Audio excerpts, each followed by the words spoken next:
Di sisi lain, sudut pandang dari Dadang. Mai, bilang sama aku, kalau ini semua tidak seperti yang ada di pikiranku. Bilang sama aku, kalau kamu tidak menukar Banyu dengan Yanto. Aku menatap Maya tak percaya. Memang siang tadi aku mengajaknya menemui seseorang. Seseorang yang aku pikir bisa membantu kita untuk memanggil Batur. Seseorang yang kita temui di pos 1. Seorang bapak penunggu warung. Namun aku tak paham dengan apa yang ada di kepala Maya saat semua ini terjadi. Berawal dari menyiapkan lilin juga dupa untuk memanggil Baturnya. Maya seperti tengah bingung dengan tingkahnya yang terus menggigit kuku. Tadinya aku berpikir kalau hal itu dia lakukan untuk mengusir rasa sedihnya karena kehilangan 2 kawan kami. Namun sekarang serasa menjadi jelas kalau semua perilakunya bukan tanpa alasan. Setelah semuanya disediakan, kami memulai pemanggilan dipimpin oleh Bapak Warung. Namun dari sini ada yang ganjal. Maya tidak mau mengatakan keras-keras di depan kami. Dia lebih suka mengatakan di dalam hati. Dan setelah dia memanggil dan deal, ternyata Batur bisa membawa mereka pulang. Dia minta izin untuk ke belakang dengan membawa 1 lilin. Awalnya aku tanya ke Bapak Warung, apa lampu toiletnya mati? Namun, belum juga mendengar jawaban dari Bapak Warung. Maya sudah lebih dulu masuk ke dalam. Namun satu yang aku tangkap, dia tidak mahir acting. Karena aku penasaran aku mengikutinya.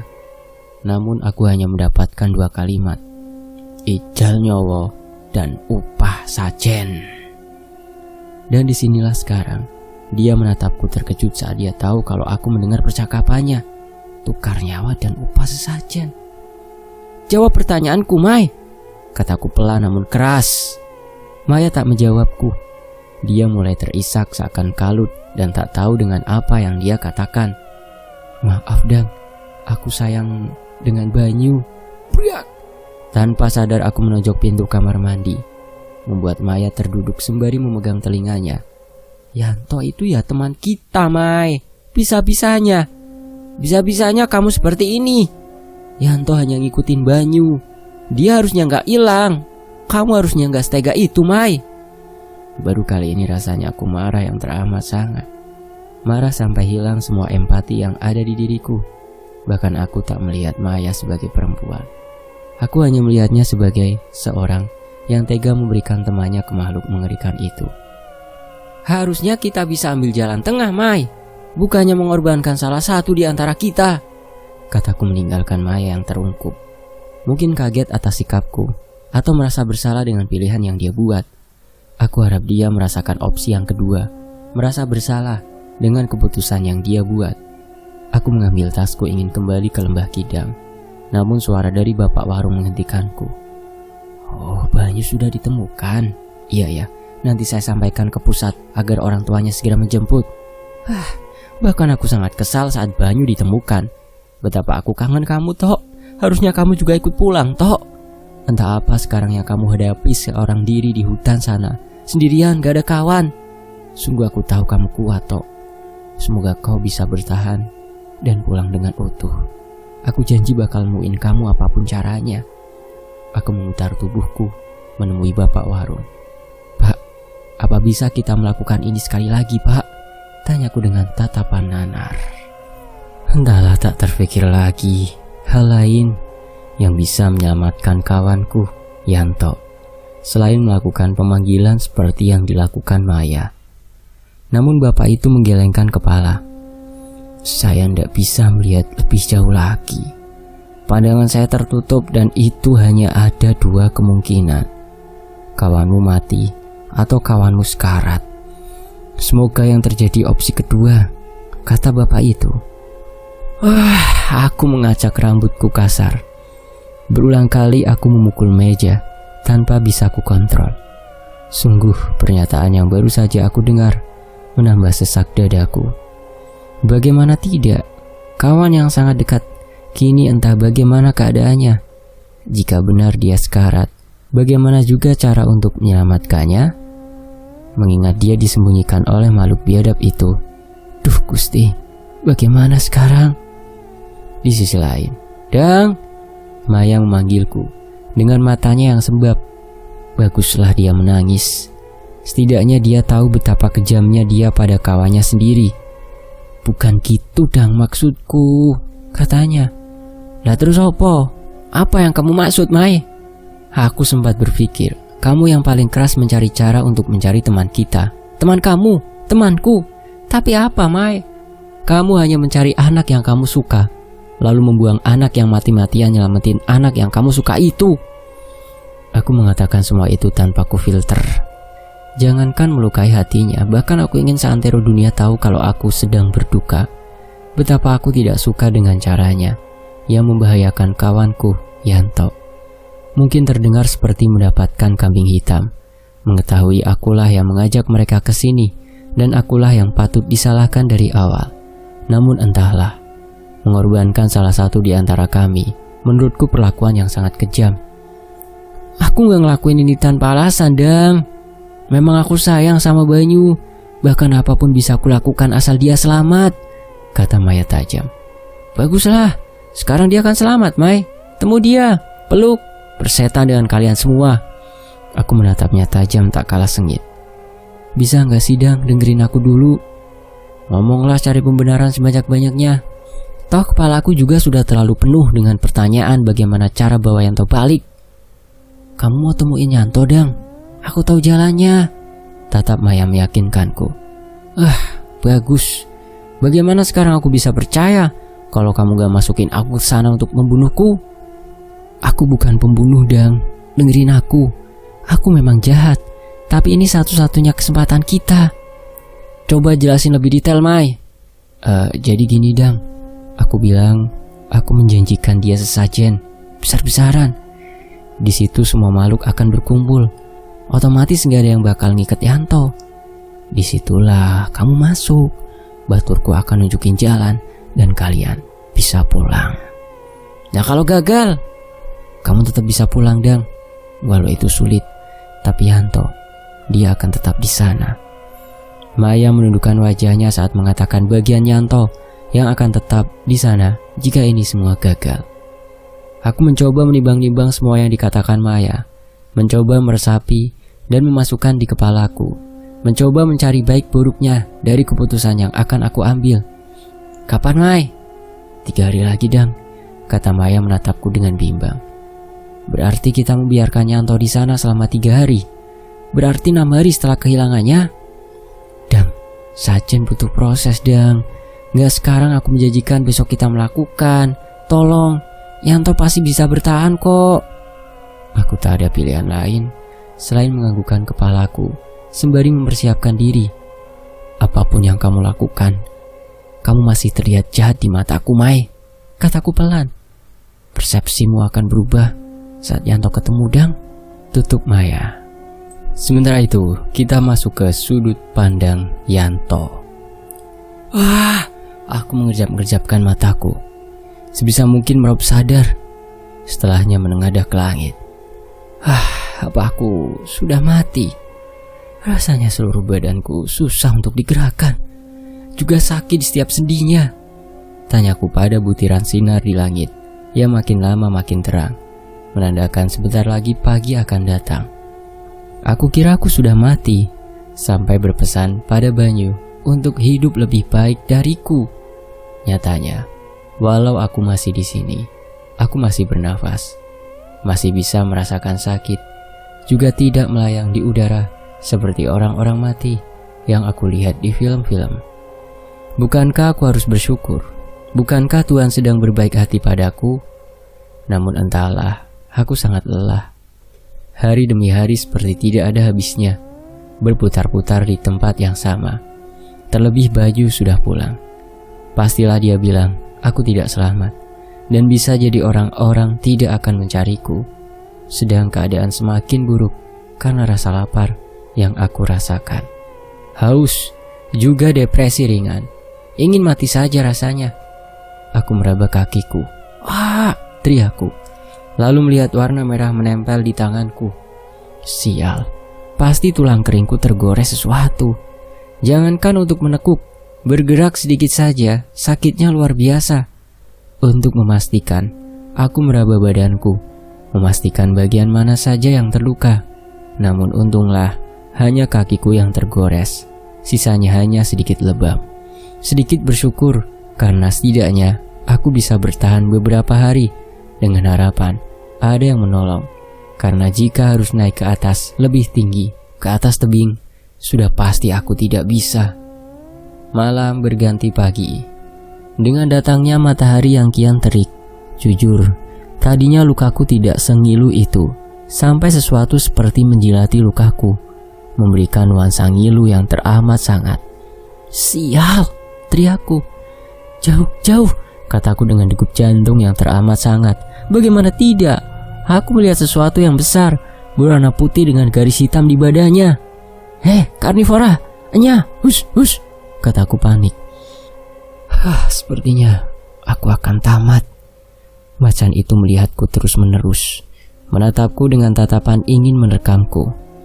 Yang menolong harus ditolong. Aku membelalakan mataku. Bisa ngomong? Kamu bisa ngomong? Teriakku. Siluman! Aku menutup wajahku. Aku tidak bisa bergerak, terluka parah. Dan di depanku ada siluman yang menyerupai macan. Dibanding macan, biasanya besarnya bahkan hampir 3 kali lipat. Sangat besar dan menyeramkan. Jika dia memakanku pun pasti hanya bisa mengisi separuh perutnya saja. Namun saat aku membuka tanganku, aku lihat dia sudah pergi. Hal itu membuatku bingung. Apa maksud dari pertolongannya? Jika dia menolong, harusnya dia meminta apapun dariku. Karena saat dia tidak meminta apapun, hal itu malah membuatku takut dan terus menerka-nerka. Di seperempat siang aku mendudukkan badanku, merasakan gemuruh di perutku yang menuntut sesuatu untuk dimakan. Dan anehnya saat aku melihat bekas sobekan celanaku, terdapat luka yang mengering. Luka yang aku tahu benar saat aku menyentuhnya, luka itu masih menganga dan kini sudah rapat. Entah harus senang atau merasa bingung dengan keajaiban yang kualami. Yang pasti ini menjadi jauh lebih mudah saat aku bisa berjalan. Aku kembali menatap pada tebing. Masih ada sisa tanah yang longsong karena tak kuat menahan beban tubuhku. Masih terekam jelas hal yang membuatku kaget setengah mati hingga terjatuh. Kepala dari batu Runyamaya yang tiba-tiba menyembul dari balik tanah. Aku menarik nafas panjang sembari berharap, semoga yang terjadi padaku bukan seperti yang aku pikirkan. Semoga. Hal yang aku lakukan di seperempat siang untuk pertama kalinya setelah aku bisa berdiri adalah mencari sungai. Aku tak mungkin mendaki bukit dengan keadaan kakiku yang masih terluka. Bisa-bisa jika terus memaksakan, bukan hanya tergores jika sampai jatuh, namun bisa sampai patah tulang. Selain itu, di hilir sungai pasti banyak beri-berian. Mengingat dari semalam aku hanya makan soto gaib yang entah isinya apa. Aku melanjutkan perjalananku, menembus rerumputan dengan kaki terseok-seok. Semakin aku menembus rerumputan, semakin terdengar suara air, membuatku tersenyum puas. Dan benar saja, tak lama setelah aku berjalan, aku sampai di hilir sungai. Aku cukup dibuat takjub saat aku melihat ikan-ikan berenang dengan lincahnya di air yang bening. Mengingatkanku pada zaman bocah dulu. Andai sungai tidak dikasih putas dan tidak ada orang yang menyetrum ikan, pastilah ikan masih akan terlihat seperti sekarang ini. Melihat ikan yang banyak, aku merogoh sakuku. Bagus, masih ada korek di sakuku. Bagaimana jika makan siangnya ikan bakar? Aku mencoba berkonsentrasi, melangkah sepelan mungkin agar ikan tidak kaget dan kena. Aku menaruh ikan seukuran telapak dan langsung memasukkan ikan tersebut ke dalam saku celanaku, sembari mencari 1 ekor lagi untuk makan siang. Namun saat aku hendak menangkap ikan lain, tiba-tiba langit gelap, awan berubah kelabu, dan angin bertiup sangat kencang. Sial, pekiku. Tak ada tempat berteduh di saat hujan. Aku mencoba mencari sesuatu yang bisa kupakai berteduh. Pohon gua apapun itu, namun yang kulihat hanya pohon-pohon kurus dengan daun yang hanya sedikit. Sampai akhirnya ada 1 pohon besar yang jaraknya lumayan jauh. Tanpa berpikir panjang, aku berjalan cepat ke arah pohon tersebut. Namun saat kupaksa untuk berjalan cepat, kaki yang tadinya tidak terlalu ngilu, kini mulai terasa ngilu lagi karena lukanya kembali terbuka. Namun sekuat tenaga, aku abaikan rasa sakitnya. Mencoba berjalan lebih cepat lagi agar badanku tidak terkena hujan. Namun, belum juga aku sampai ke pohon itu, hujan menerpa tubuhku tanpa ampun. Hujan angin yang sangat lebat dengan kilat yang mulai menyambar membuat degup jantungku tak karuan. Jika aku tersambar habis sudah, tak ada kesempatan untuk pulang. Tapi jika aku hanya berdiam diri di sini, aku juga akan mati karena kedinginan. Jadi aku terus berjalan dan berjalan, hingga akhirnya aku roboh di depan pohon tersebut. Aku menelungkupkan diriku di sela-sela akarnya.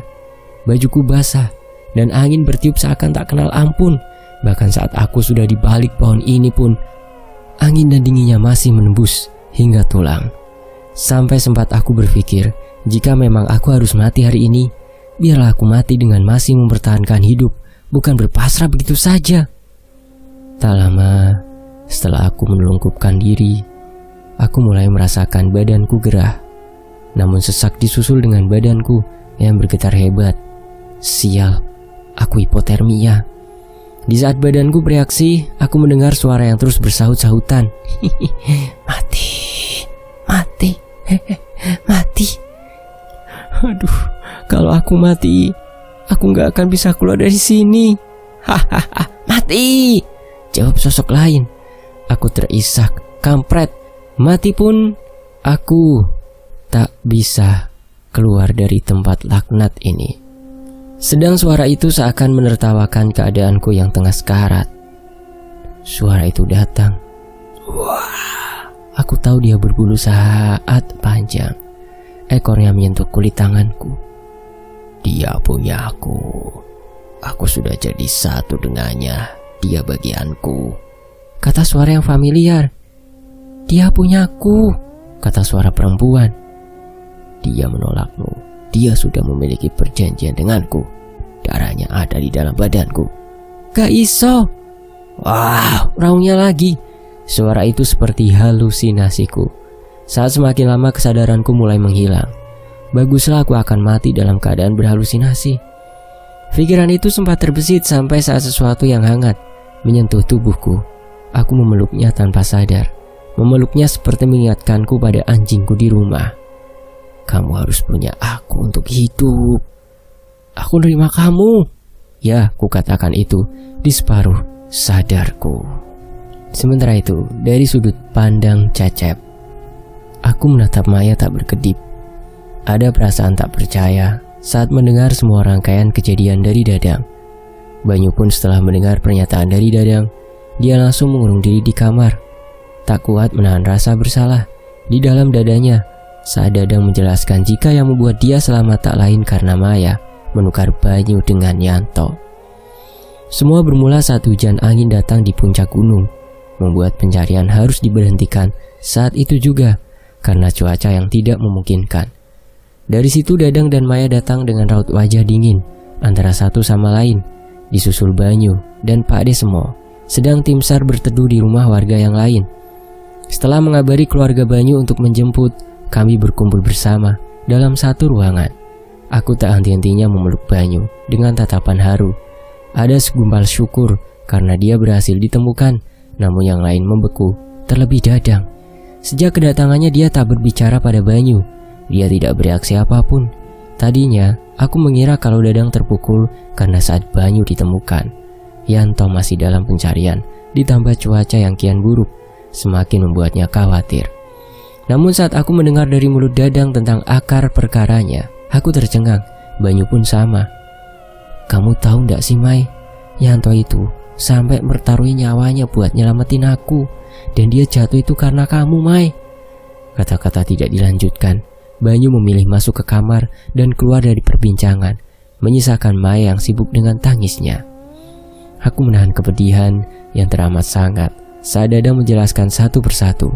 Dari sosok yang dia lihat di jurang, tentang Yanto yang jatuh dari penjelasan Banyu, tentang gambaran buram dari bapak penjaga warung yang mengatakan Yanto sekarat, tentang sajen, dan tentang kekhawatiran Dadang mengenai cuaca yang sedemikian buruknya. Bagaimana kalau Yanto tidak bisa bertahan di cuaca yang seperti ini, tanpa tenda, tanpa makanan, tanpa selimut? Gimana, Cep? Kata Dadang terisak. Terlihat jelas raut wajah lelah di wajahnya, dan melihatnya seperti ini membuatku juga tak bisa menahan kesedihanku. Berkali-kali aku mengusap punggungnya, sembari mengatakan berulang-ulang kalau Yanto anak yang kuat. Yanto itu baik banget sama aku. Ibu bapaknya sudah kayak bapak ibuku. Terus kalau Yanto sampai kenapa-kenapa, gimana caraku ngomong sama bapak dan ibunya? Yanto pasti bisa bertahan, Dang, tenang. Yanto anak yang kuat, kataku lagi. Lalu aku menanyakan tentang usulan Maya tentang sajian itu. Kenapa cuma Dadang? Bukan cuma Dadang kan, Mai, yang harusnya bertanggung jawab sama kesalahanmu. Dan wajar kan, Mai, kalau kami khawatir saat Dadang dimasukkan ke sana sendirian? Tanyaku mengintimidasi. Maya mengerut kepalanya. Sepertinya sebelum melakukan ini semua, dia tidak memikirkan konsekuensinya terlebih dahulu. Hingga apa yang dia putuskan malah menjadi kian rumit untuk dirinya sendiri. Lalu maunya gimana? Tanya Maya akhirnya. Kenapa ndak kita semua? Kita ndakinya bareng, pulang ya bareng, kataku memantapkan diri. Akan susah gak sih? Tanya Maya. Aku setuju jika dipikir-pikir kita semua ambil bagian dari hilangnya Yanto, dan cuma ini cara kamu buat memperbaiki semuanya, Mai, kata Rina. Aku juga setuju, kata Banyu yang tiba-tiba sudah ada di depan pintu kamar. Oke, aku juga setuju, kata Dadang. Semua memandang kepada Maya, seakan menunggu jawaban yang akan keluar dari mulutnya. Aku ikut, kata Maya. Akhirnya, malam kian larut saat di antara kami sibuk dengan pikiran masing-masing, saling menutup mulut rapat-rapat, saling membekukan hati tanpa mau memperbincangkan hal lain.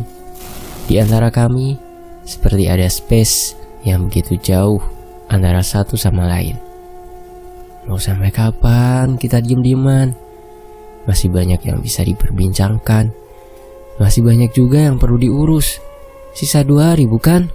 Tanyaku pada yang lain. Mendengar yang aku katakan, yang lain mulai memperhatikanku, terkecuali Maya. Sedari tadi dia hanya menatap kosong ke arah jalan, sembari menggigit jarinya, seakan tidak tertarik dengan apa yang baru aku katakan barusan. Mai, panggilku lagi. Udah biarkan aja, kata Dadang malas. Aku pun mengiyakan. Selagi yang lain bisa diajak berdiskusi, aku rasa kekurangan satu orang tidak terlalu menghambat pembahasan yang akan didiskusikan untuk besok. Gini, kemarin kan saat kalian bilang kalian butuh sajen, aku sudah mengabari orang tua Yanto, dan mereka menyanggupi untuk masalah kepala sapinya. Sedang keluarga Banyu menyumbang tumpeng, sisanya tinggal ayam kintamani, bunga, dan juga dupa Arab. Kira-kira bagaimana? Tanyaku pada mereka. Ayam kintamaninya biar jadi bagianku, kata Dadang, yang langsung aku balas dengan anggukan. Aku dan Rina sudah sepakat akan menyumbang makanan untuk semua orang yang akan di sana di saat upacara. Bunga juga sudah dibantu dari warga desa. Masalah dupa Arab, nanti kita bisa membeli, kataku. Yang mendekat ada Banyu, Yanto, dan Rina. Namun rasanya aku hanya berinteraksi dengan 2 orang. Sisanya membisu. Namun karena masalah sudah kelar dan semua sudah dibicarakan, aku pun pamit mau tidur lebih dulu. Sekalian menyuruh yang lain untuk beristirahat, karena besok akan menjadi hari yang sangat sibuk. Namun saat aku hendak masuk ke kamar, aku melihat Pak Desemo merangkul bahu Dadang, lalu membisikkan sesuatu. Setelah membisikkan sesuatu, Pak D membawa Dadang entah kemana. Tak sampai di situ, saat aku hendak memberitahu Rina keluar dari kamar dengan keringat di dahinya. Beb, teriaknya saat melihatku. Kenapa, Rin? Tanyaku panik. Aku mendengar Maya meracau, tapi aku gak tahu apa yang dia bilang. Dan abis ngomong itu dia langsung apa? Namun ada yang aneh, tatapannya kosong namun tajam.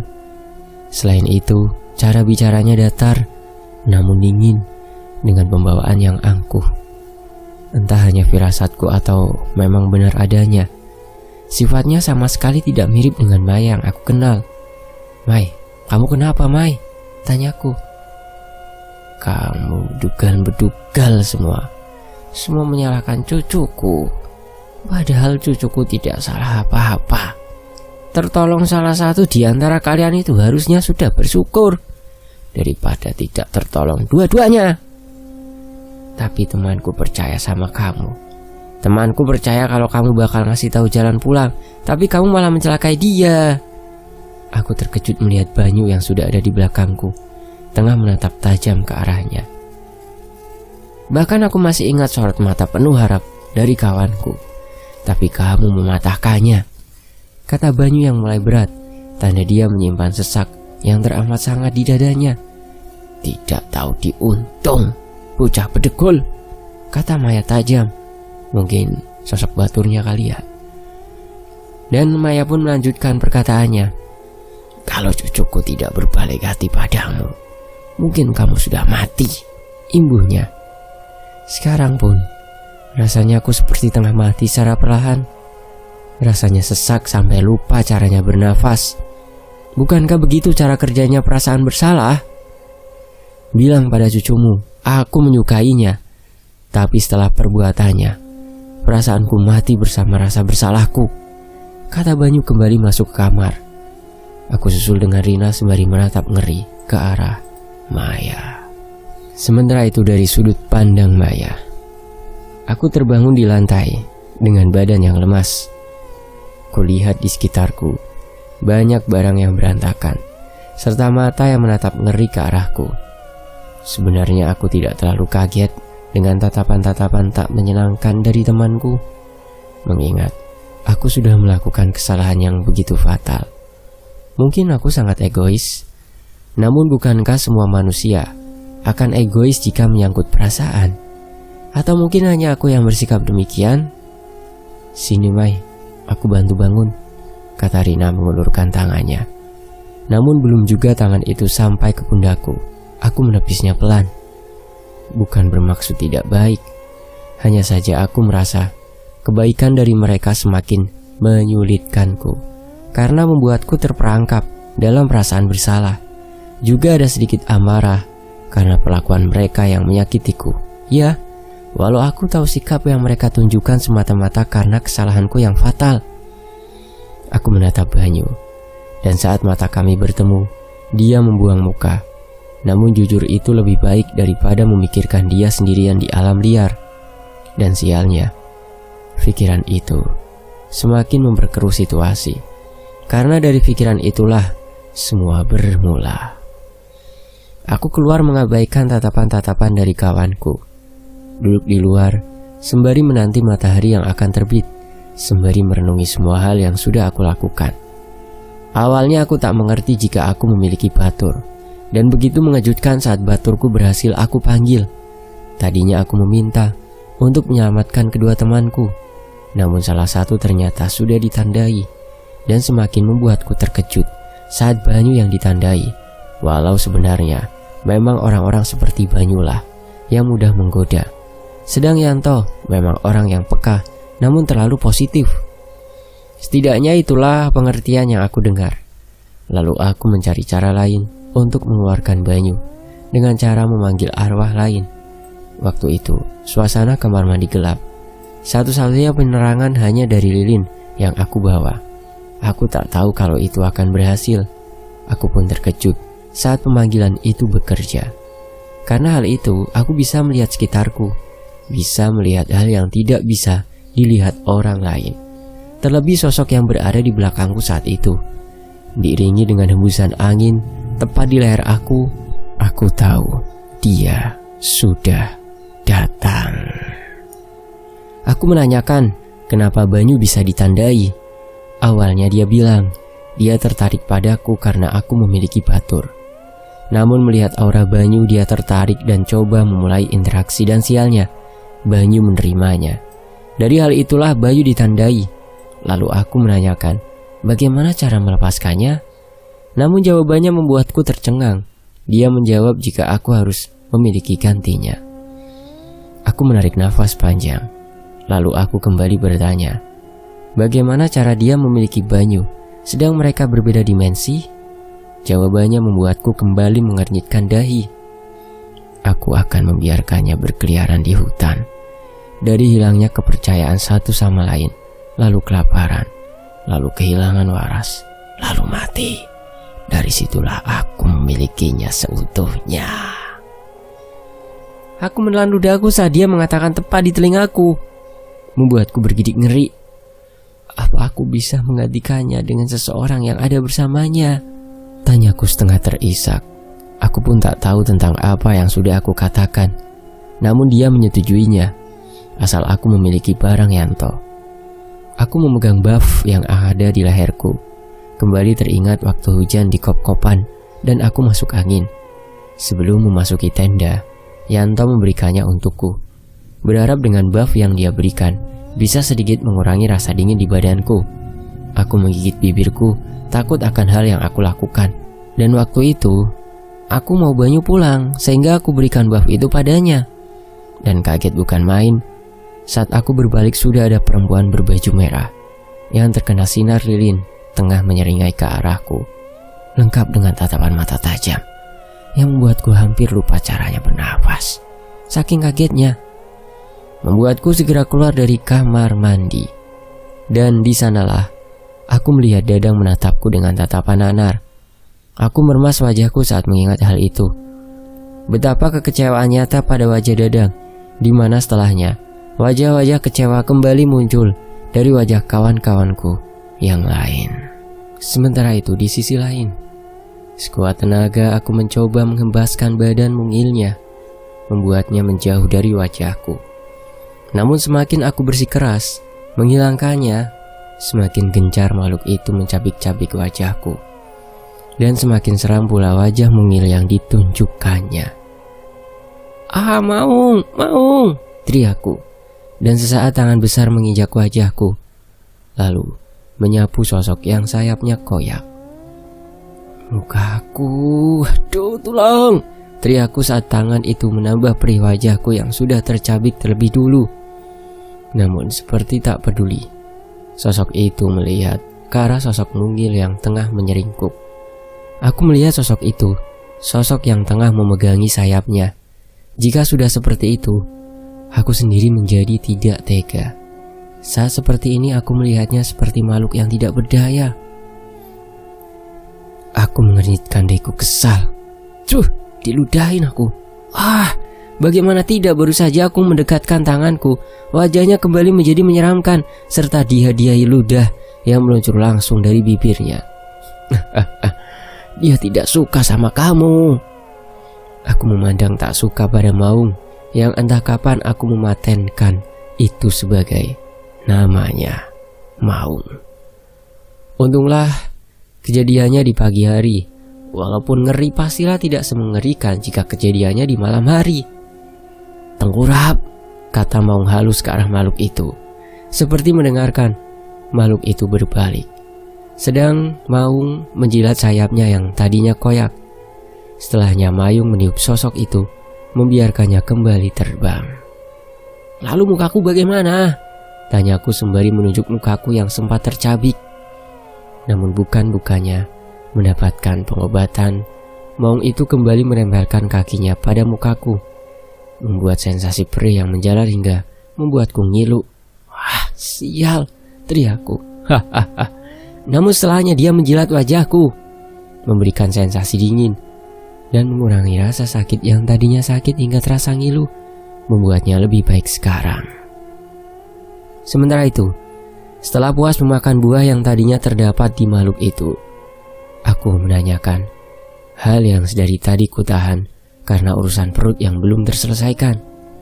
"Di sini semua makhluknya mengerikan. Yang kamu lihat itu semua belum." "Apa yang belum aku lihat?" tanyaku. "Banyak. Di sini apapun bisa keluar dari bawah tanah, dari dalam air, dari dalam batu, dari dahan pohon, dari balik buah seperti tadi. Ini dunia kami, aturan kami, dan segala yang ada di luar nalarmu, kami hidup di sana." tambahnya. Aku menyetujui tentang poin terakhir. Semua sangat terasa aneh dan keluar dari logikaku. Mana ada sekarang di dunia nyata makhluk imut seperti kartun mendadak berubah seperti jenglot hanya dalam hitungan detik, atau maung yang bisa berbicara denganku. Bukankah sangat aneh jika dipikirkan menggunakan logika? Ditambah tempat yang jika tidak ada makhluk anehnya bahkan terlihat sangat indah, padang rumput dengan aliran sungai yang jernih lengkap dengan ikan yang ada di dalamnya, beri-berian yang bisa dimakan, hanya minus di cuacanya yang bisa sangat ekstrim jika sudah hujan. Sembari menunggu hari esok yang entah akan menyenangkan ataupun tidak, aku ingin menghabiskan waktu di sini dengan perasaan senang, mengingat besok bisa jadi tidak akan semenyenangkan ini. Kita kembali ke sudut pandang Dadang. Dang, PTE di kandang ya, ayamnya di kandang. Itu saja kan yang kamu butuhkan, Dang? Tanya Pak Desemo sembari memasukkan ayam cemani ke dalam kandang. Iya Pak D, hanya itu kok, yang lain sudah ada.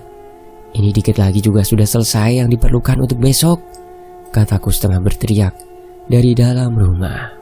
Hari ini menjadi sangat sibuk karena besok adalah hari penjemputan kawanku, Yanto.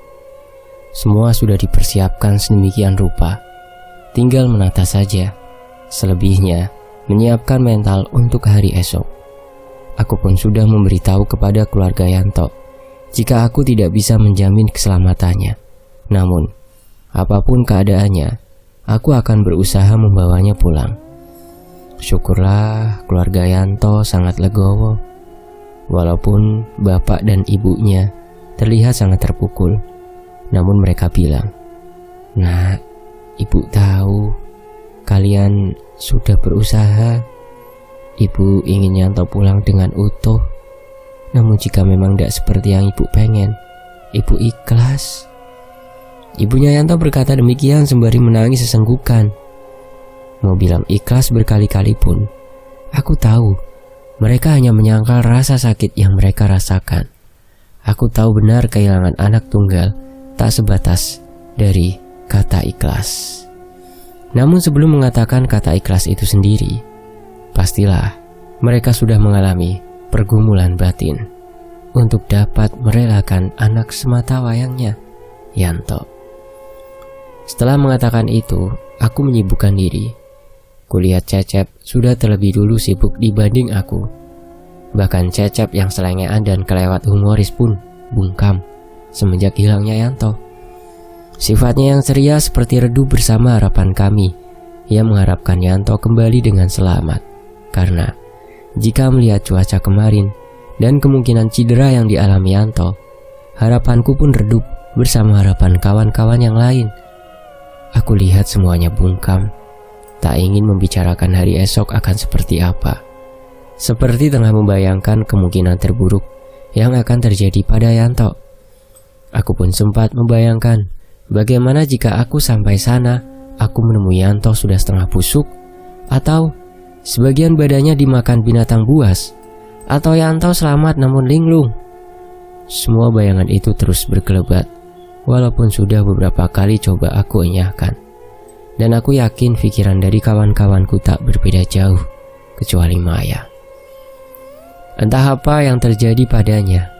Semalam aku menemuinya tengah mengamuk, menghancurkan barang, meraung, marah, lalu pingsan. Banyu, Cacap, dan Rina yang sudah terlebih dulu melihat Maya pun tak mempunyai jawaban yang spesifik mengenai apa yang terjadi dengan Maya. Katanya, Maya kemasukan baturnya. Pak D pun memilih masuk ke kamar dan tidak mau ikut campur. Setelahnya kami menunggu Maya terbangun. Namun setelah bangun, bukannya bereaksi apa gitu. Dia malah menatap kami dengan tatapan bingung. Mungkin bingung melihat kami yang menatapnya dengan penuh kengerian. Sesaat, karena merasa khawatir, Rina pun menanyakan apa yang tengah terjadi padanya. Namun bagaimana tidak bertambah ngeri. Keadaannya pun sangat mengkhawatirkan. Alih-alih mendapatkan jawaban dari apa yang Rina tanyakan, dia malah pergi ke teras rumah dan duduk dengan tatapan kosong hingga sekarang. Rina yang sudah coba bertanya, namun tak mendapat jawaban pun menatap Maya dengan tatapan prihatin. Linglung, mungkin itu yang bisa mendeskripsikan tingkah Maya untuk sekarang ini. Sementara itu, dari sudut pandang Yanto, malam tak pernah sepekat ini. Tak pernah. Mungkin baru sekarang, itu pun karena aku jauh dari rumah. Merindukan juga tak pernah selelah ini. Biasanya jika rindu aku hanya akan pulang.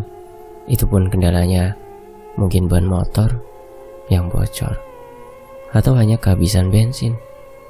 Tidak pernah sampai harus masuk ke dalam hutan, lalu kesulitan untuk pulang. Malam semakin pekat saat kurasakan sesuatu melewati perutku. Wah, ular! Pekiku saat ular itu melewati perutku dengan sengaja. Aku yang ngeri pun naik ke atas pohon melihat kian banyak ular yang melewati bawah pohon. Wes wayai, kata sosok maung yang ikut naik ke atas pohon. Sudah saatnya. Hah? Saatnya? Tanyaku bingung. Kesini dekat aku. Aku pun menurutinya. Naik ke dahan tertinggi, lalu melihat ke seberang. Kebetulan malam ini terang bulan, atau bisa dibilang bulan purnama, di mana semakin memudahkanku untuk melihat ke sekitar. Astaga, pekiku. Melihat banyaknya makhluk yang berbondong-bondong ke arah tebing yang dulu sempat kupanjat. Sungguh sangat banyak, sampai susah untuk mendeskripsikan satu persatu. Di antaranya, ada makhluk tanpa kepala, makhluk dengan tinggi hingga di atas pohon yang aku naiki, sosok yang berkoloni, sosok dengan baju kerajaan, perempuan setengah ular, aneka ular bermata merah menyala, dan yang terakhir adalah sosok yang tiba-tiba berhenti, lalu berpaling melihat ke arahku, sembari menatapku tajam, namun bibirnya menyeringai, membuatku mengalihkan pandangan karena wujudnya yang terlalu menyeramkan. Dia masih pingin kamu, kata sosok maung sembari menatapku. Terus? Tanyaku tak suka. Aku besok tidak bisa menemanimu. Aku perhatikan dari jauh. Apa? Kataku dengan intonasi tinggi. Kamu harus melewati besok sendirian. Banyak pelajaran yang akan kamu dapatkan dari itu semua, kata sosok maung. Namun aku masih bingung dengan semua yang akan terjadi di hari esok.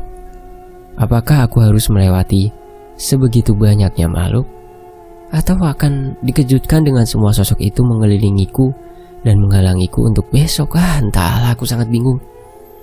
Kenapa semua berkumpul di sana? Menanti bagian.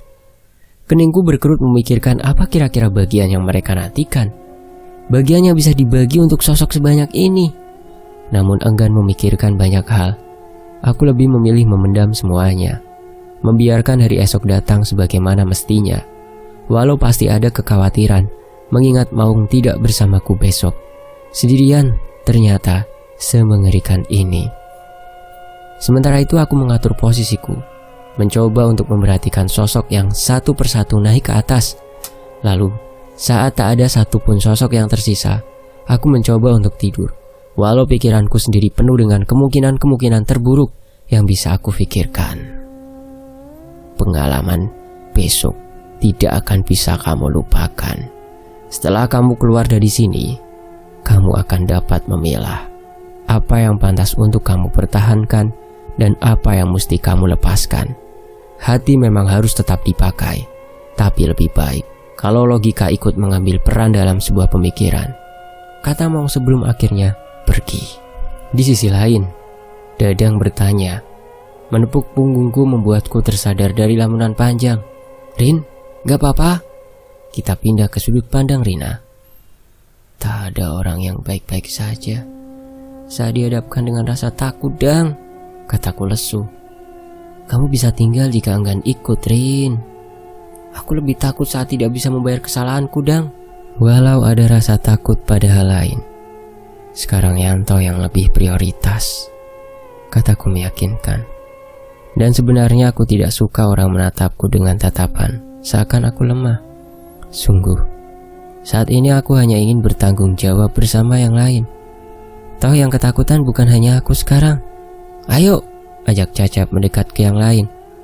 Aku mengikutinya, menyaru menjadi satu bersama yang lain, memulai sesuatu ritual. Aku dan kawanku sengaja memisahkan diri, mencoba sehening mungkin saat kita masuk ke gerbang itu. Dan inilah saat yang ditunggu, saat tetua daerah membakar dupa. "Sekarang," kata Maya, pelan namun tegas. Banyu berjalan terlebih dulu sebagai pembuka jalan. Diikuti Maya, aku, Cecep, lalu Dadang. Dengan secepat mungkin, kami menembus rerumputan liar, lalu menembus 2 buah pohon besar. Dan benar saja, setelah melewati 2 pohon itu, hawa dingin langsung menyentuh kulit hawa yang sangat berbeda dari hawa yang biasanya. Langit mulai mengeluarkan semburat merah saat kami masuk ke dunia ini. Sembari menahan takut, aku mengamati Banyu yang tengah terdiam. "Bentar, suara delman," katanya terbata, membuatku mengernyitkan dahi. Tak ada pikiranku jika dunia lain memiliki delman atau semacamnya. "Ayo," kata Banyu sembari mencari sumber suara tersebut. Dan benar saja, selang beberapa lama, kami menemukan kuda tanpa tuan. Tanpa pikir panjang, Banyu mengambil kemudi, sedang kami naik ke belakang dengan cepat, membawa rasa takut dalam hening. "Waktu kita cuma sampai matahari terbit," kata Maya mengingatkan. "Gila, gak akan cukup ini," kata Banyu gelisah. "Ya kalau gitu kita harus cepat." Aku menggigit bibirku, takut jika kami tidak bisa menyelesaikan semuanya tepat waktu. Apalagi melihat langit yang semakin lama semakin gelap, menambah kegelisahan dalam hatiku. Dan belum saja aku selesai dengan segala unek-unek yang hanya tersirat tanpa bisa terucap, kami sampai ke sebuah pasar tanpa orang, pasar mati. "Ini di mana ya?" tanya Dadang bingung. "Pasar," jawab Banyu. "Lah terus?" "Aku nggak tahu jurang itu ada di mana. Tapi sebelum ketemu jurang itu, aku sama Yanto lewat sini," kata Banyu menjelaskan. Tak ada lagi pertanyaan setelahnya dari Dadang. Mungkin dia bisa gila kalau hanya kemari sendirian. Setidaknya itulah yang aku rasakan. Hawanya sungguh tidak enak, tempatnya menyeramkan, dan aku tahu ini membahayakan tak seperti Yanto dan Banyu yang telat menyadarinya. Setelah melewati pasar, kami masuk ke lebih dalam lagi. Banyu berjalan mendahului kami sebagai petunjuk jalan. Sialnya sekarang hari sudah benar-benar gelap. "Gandengan!"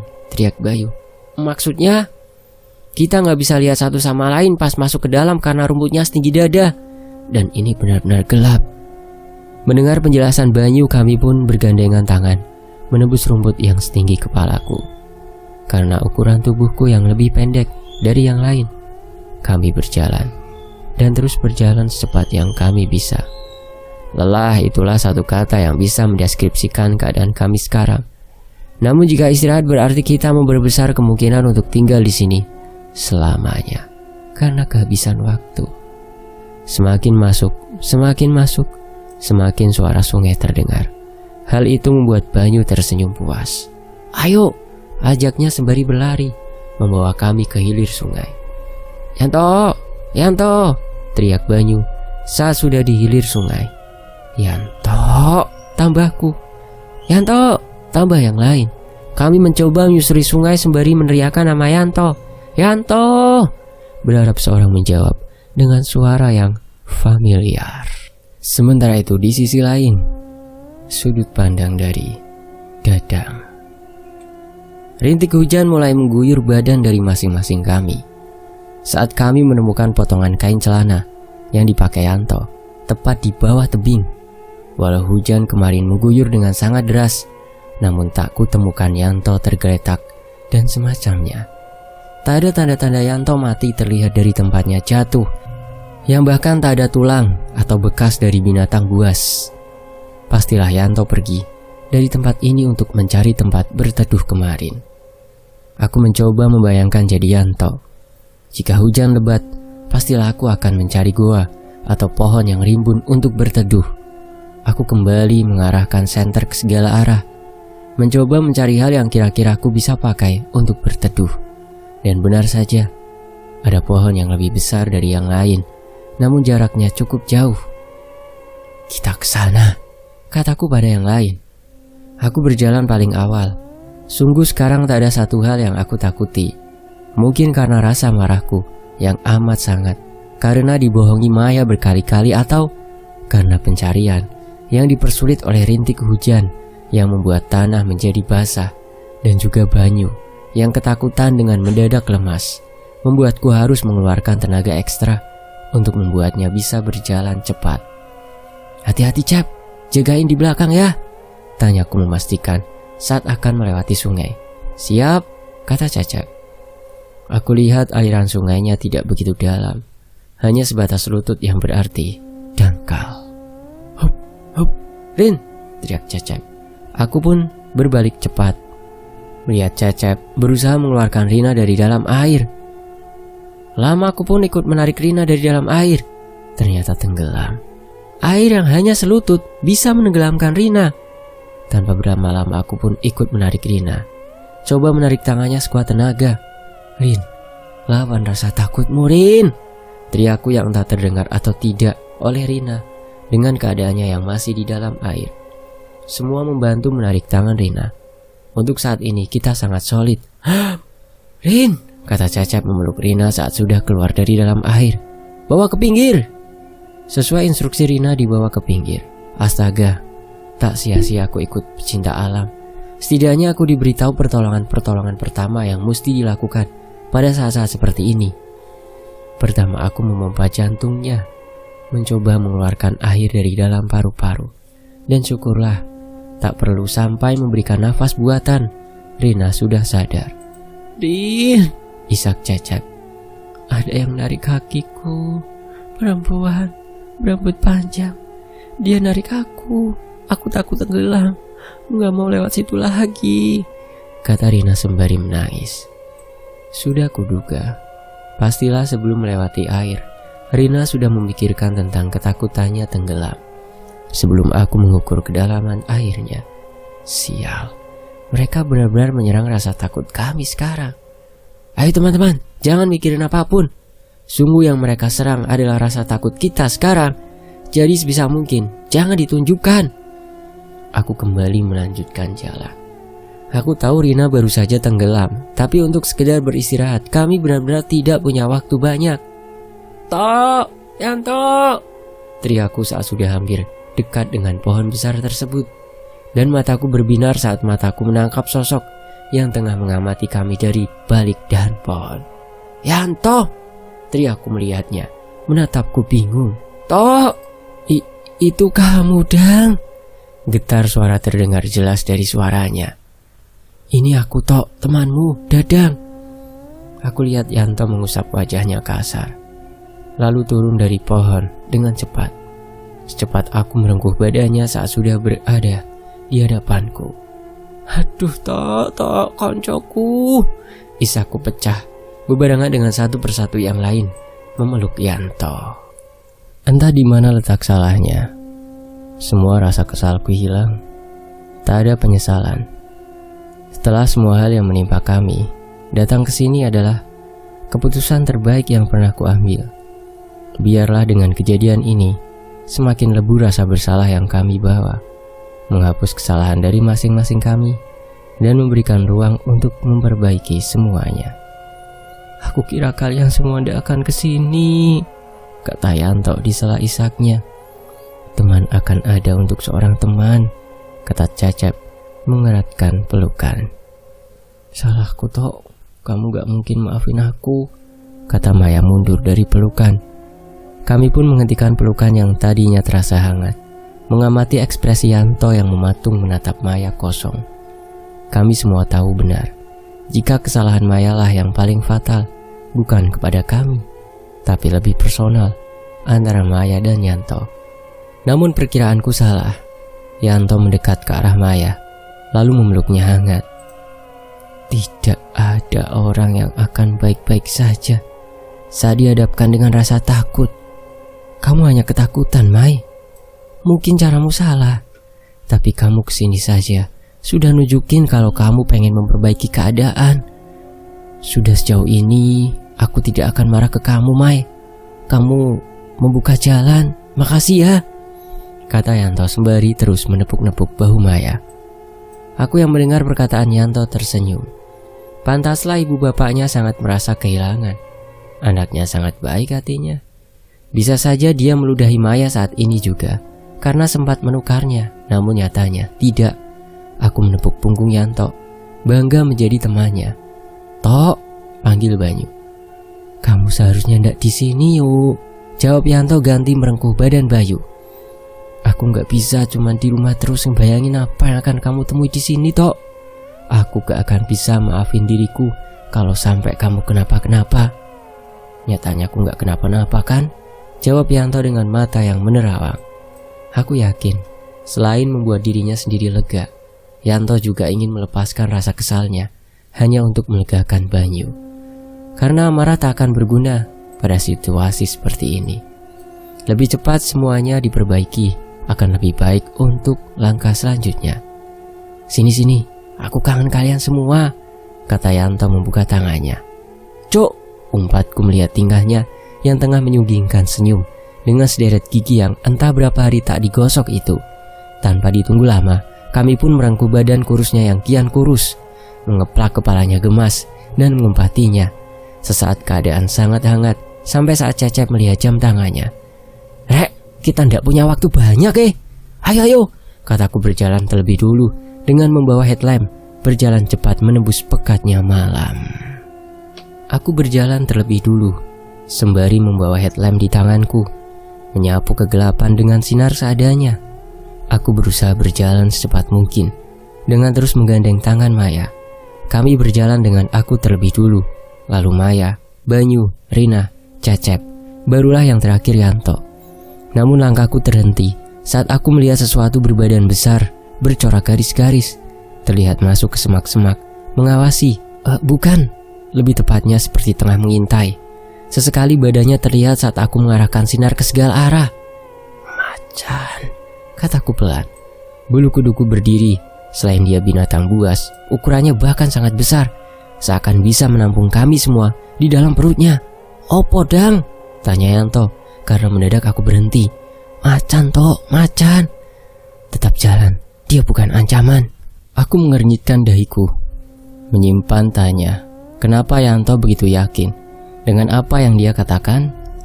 Namun karena kita tak punya waktu, aku pun tetap melanjutkan berjalan. Namun harus kembali berhenti saat Rina tak mau melewati sungai. "Dang, aku gak bisa," kata Rina pelan. Terlihat jelas di wajahnya ketakutan yang teramat sangat. Bahkan bajunya pun masih basah. "Rin, percaya, kamu aku pegangin. Tolong, kita gak punya waktu banyak, Rin," kataku memegang tangannya, dibantu yang lain. Untunglah, sangat mudah membujuk Rina. Walau tangannya gemetar, dia berhasil melewati sungai. Namun rasanya ini tidak akan mudah melihat hujan yang semakin deras. "Terus jalan!" teriakku memecah suara hujan. Cecep menunduk. "Aku gak iso," kata Cecep memegang telinganya. "Sial, dia takut sama petir," kataku menjauh darinya. Cecep memegang telinganya, sedangkan petir menyambar di sekitar badannya, mengitari tubuhnya. Sungguh yang satu ini aku bingung cara menolongnya. Salah sedikit, mati jika sampai tersambar petir. Cep, lawan rasa takutmu," teriakku. Namun alangkah kagetnya, aku melihat Rina berlari menembus petir. "Plak, sadar, ayo pulang. Kamu gak boleh gini, ayo pulang." Aku terenyuh. Rina bisa sampai menembus petir hanya karena pengen Cecep sadar. Walau harus memberikan sedikit pukulan, aku yakin pengaruhnya akan lebih besar dari sekedar pukulan itu sendiri. "Aku gak mau kita gak pulang. Aku mau pulang sama kamu. Aku capek," isak Rina. Tak ada jawaban dari Cecep, namun aku tahu kesadarannya sudah pulih. Hal tersebut membuatku dan Yanto pergi ke arah Cecep, mencoba meyakinkannya. "Cep, lihat aku. Yang kamu lihat bukan petir. Dia hanya berusaha ngebuat kamu takut. Jangan sampai terbawa," kataku menenangkan. Sedangkan Yanto dengan sigap membantu Cecep berdiri, kembali melanjutkan perjalanan. Namun saat kita sudah berkumpul, sesuatu menghentikan kami. Entah apa yang dilihat kawanku, namun apa yang kita lihat membuat kami saling menempelkan punggung, membuat lingkaran kecil dan berhenti menatap lurus ke arah depan masing-masing. "Yuk, apa yang kamu lihat? Tanya Yanto tiba-tiba. Genderuwo toh, kata Banyu terbata. Kamu tahu nggak? Kamu ngerti nggak karakteristiknya genderuwo seperti apa? Dia itu punya nafsu tinggi, mata keranjang. Itu sifatmu, yuk. Itu gambaran dirimu, kata Yanto yang membuatku tertegun. Mai, apa yang kamu lihat? Tambahnya. Aku melihat Kunti. Itu sifatmu, Mai. Egois, menghalalkan segala cara untuk dapat apa yang kamu mau. Lalu Rin, apa yang kamu lihat? Aku nggak tahu pasti itu apa. Kayaknya itu peri, kata Rina gemetar. Itu sifatmu, Rin. Kecil tapi tangguh. Dia bakal ngelindungin apapun yang dia suka, termasuk Berry. Aku baru dicakar kemarin, kata Yanto dengan kesal. Cep, apa yang kamu lihat, Cep? Aku lihat sesuatu seperti monyet, Tok. Monyet termasuk hewan yang penyayang, namun tamak. Dan yang terakhir, apa yang kamu lihat, Dang? Maung. Aku gak perlu jelasin banyak, Dang. Kamu tahu sendiri karakter macan itu kuat, namun pemarah, temperamental, namun dominan. Dan apa yang kamu lihat sama kayak yang aku lihat? Yanto diam sejenak, membuat keresahan di hatiku dan juga yang lain. Terasa dari badan mereka yang gemetaran. Itu gambaran dari emosi kalian.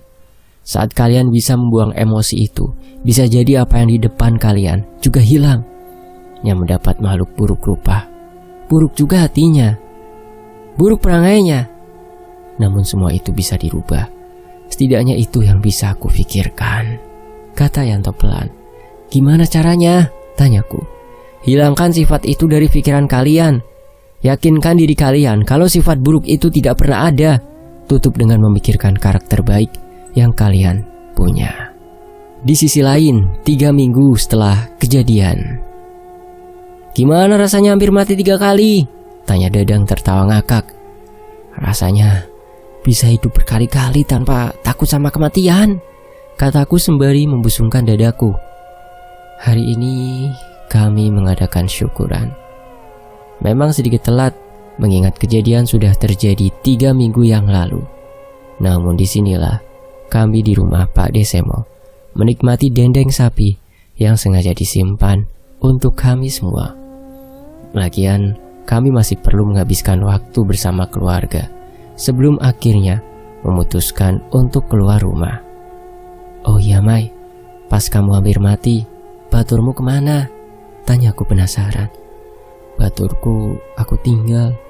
Sesuai perjanjian dia tak mau ikut karena saat membawa Banyu keluar pun sebenarnya sudah banyak yang ingin dia menetap. Kalau sekali lagi dia kesana, mungkin dia tak bisa ikut aku lagi, kata Maya menjelaskan panjang lebar. Sampai sekarang Maya masih belum menatap mataku saat berbicara padaku. Sebenarnya itu membuatku kesal, karena biasanya Maya orang yang paling rese. Tak menatapku saat berbicara seakan membuat pembatas antara aku dan dia. Tak terasa seperti biasanya. Kamu kenapa sih, Mai? Aku udah gak ada masalah loh, kataku pelan agar tak didengar yang lain. Iya, kamu memang sudah biasa. Tapi kejadian itu seperti mimpi buruk, Tok. Butuh mimpi indah kamu, Mai. Caranya gimana? Tanya Maya. Tutup matamu. Sesuai instruksiku, Maya menutup matanya. Lalu aku menyuruh yang lain merapatkan duduknya tepat di depan Maya.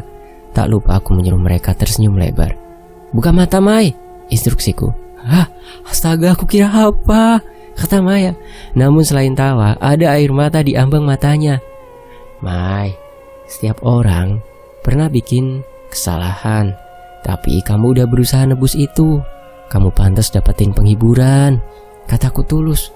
Iya, kata Maya disela isak bahagianya. Membuat yang lain merapatkan duduk sembari memeluk Maya. Membagi luka sama rata, saling menyeka luka dan memberi penghiburan pada yang terluka. Itulah teman.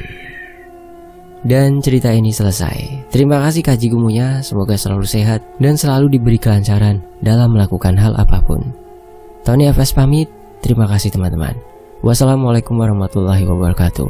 Alhamdulillahirrabbilalamin. Sampai jumpa di kisah lainnya.